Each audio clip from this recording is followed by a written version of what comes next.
Kung hindi pinakapinasahi, ini ang masiling naton isa sa mga pinaka-unique nga balay sa Bacolod City. Upunta, itour kita mismo sa tag-iya sa sining nga balay. Good morning. Welcome to J&L Maranion Art House. Sa sining episode,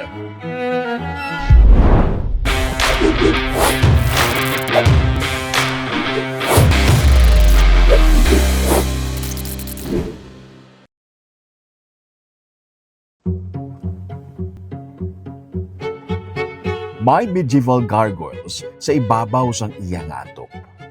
May centaur.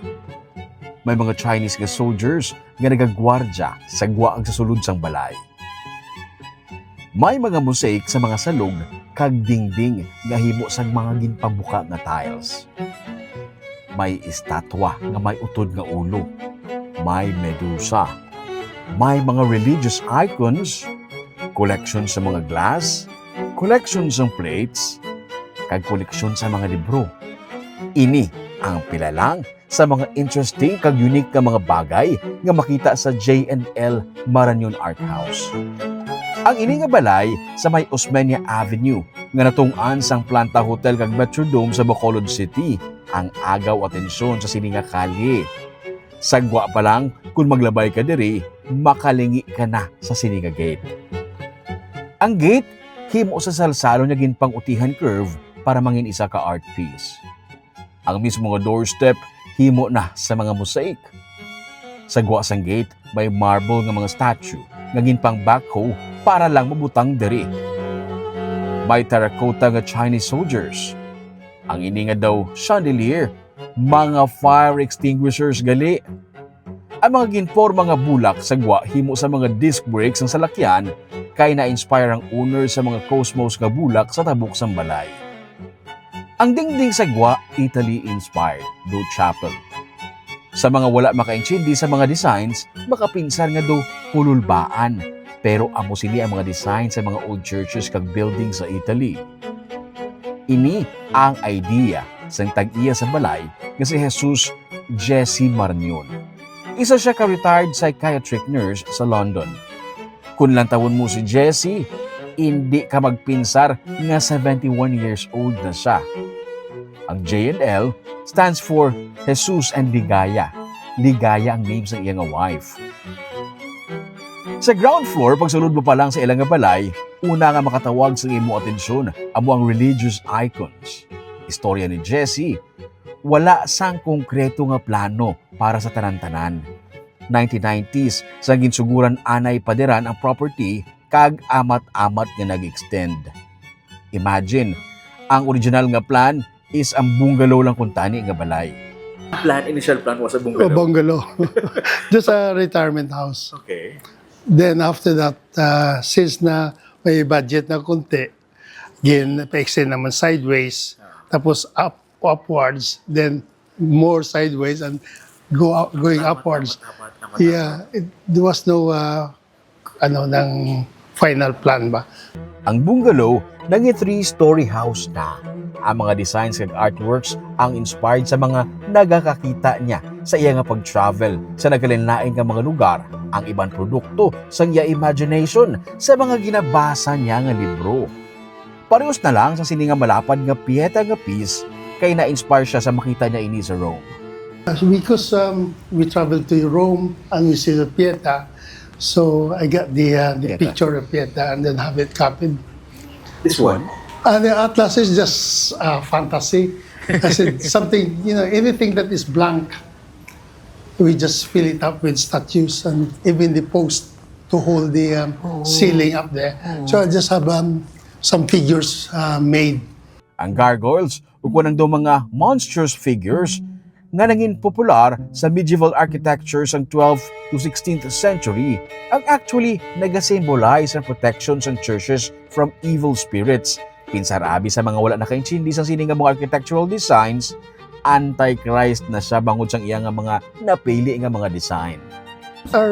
Those images really are quite good spirit, yung intention. Nothing's supposed to be evil. Everything is just like significant of a good ambience. Kasi sa mga churches sa Europe, may mga gargoyles sila just to drive the bad spirit. That's why they have gargoyles at churches. Ang ini nga dako nga chandelier ang himo sa sungay sa Carabao kag nagkalain-lain nga mga stones. Kag guess what? Ang iban nga accents diri halin lang sa Bacolod Central Market. Mayara mo siya sang Atlas nga statue. May utod nga tiil inspired sa Colossus of Rome. May kamot man ini, tuhod, pati na ulo. May mga hardwood nga ginpanghimo nga mga furniture. Ang salog himo sa nagkalain nga mga mosaics. May wall nga nakapaint ang istorya ni Jesus Christ. May nativity, baptism of Christ, kag Last Supper pagkadto sa trial of Judas. First, I had this made sa nativity. Then, we had the baptism of Christ. Okay. Then after that, sabi ko, we'll do Last Supper and mosaic. So Jesus Christ praying in the Garden of Gethsemane. And then this is the Last Supper and the betrayal of Judas. Then after that, ceiling, it was the, yung parang Garden of Eden sa creation and the, they were driven away from Eden. Sa garden, nagkanlain nga mga statue o makit-an. Para hindi boring ang kisame, may mga design ini sa mga grapes nga do, yara ka lang sa vineyard. Hindi siya gusto nga may mga blanco nga parte sa balay niya, kani tanan-tanan nga parts may artwork, literally. Ang bilog nga kisame, isa na ka major nga artwork. Ang sa tuan ay aquarium nga may shark, ginimo niya na lang nga bulutangan sa statue. 18 ka mga Chinese soldiers ang nagapalibot sa gwaag sa sulod sang iya nga balay. Ang mga corners may mga poste nga may medusa. May 20 ka mga kwarto ang balay. Kaya ang plano niya kung tani isang una, ngayon ini nga bed and breakfast pero samtang nagaedad, nagalain naman ang iya nga plano kay hindi man ini nila matutukan. Gani, may mga parte lang sa balay nga may mga kwarto nga wala na magamit. Bed and breakfast para pension house. That was the idea when we were young. Na this will be a retirement house. Pero things change when you're growing older. Yeah. Yung health, yung perspective mo sa buhay, yung iba. Then just hope for the best in the future. Ang sagwa sa mga room sa idalom, may design nga mga tiles. Ginbakal niya inigikan sa isa ka old house sa Silay City. Sa iya garden, may statue ni Adam and Eve. Ang ini naman nga statue nga wala sang ulo, halin lang kuno sa iya nga imagination. Diri man makit-an si Venus. Ang tanan nga sculptures kag artworks, himo sang iya nga cousin nga si Michael Villarosa. Tanan niya nga mga ideas, ginahambal niya kay Michael, kag si Michael na ang bahala nga maghimo sini. Kag-ari, ang isa sa mga paborito ko. Ang ini nga sculpture niya nga Jesus Christ, ang halin pa sa isa ka simbahan sa Pampanga nga natabunan sang lahar sadto. Ginkut-kut ini kaupod ang mga santos kag angels kag iyang inigin bakal kag display sa sulod sang iya nga balay. Mga simbahan kayang lahar to sa una na nakabakal ko sa mga angels, mga saints. Kasi nagdiga ang mga tao nang nabury ang church, they dig up the area and they can pick out anything that is So, alin from one of the churches in Pampanga? Pampanga. Once a year lang si Jessie nagapauli sa Bacolod. Pag pandemic galing, malawig-lawig siyang wala makapauli. Pagbalik niya, ginpang-anay na ang iban nga party sang balay. Gani ang mga glass, nagkalahulog. Ang iban nga mga unod sang cabinets, nagkalabuka. May mga furniture man nga ginanay. Ang ini nga mga religious murals, himo ni Rogel Salvarita Sadto.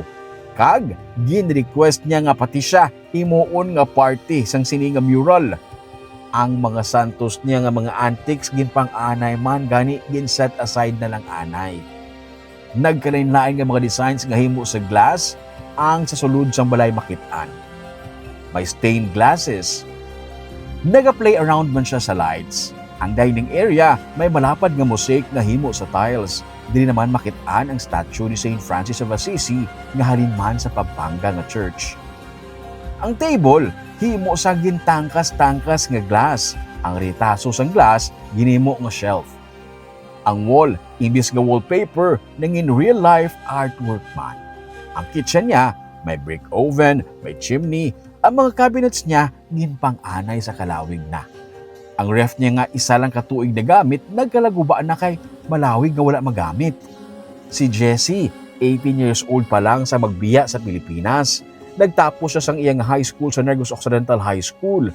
Wala siya sang pamilya dito sa London, pero may kilala siya nga nakabase dito kag nag-apa siya dito sang una, kag dito na siya nakapangasawa kag nakasugod sang pamilya.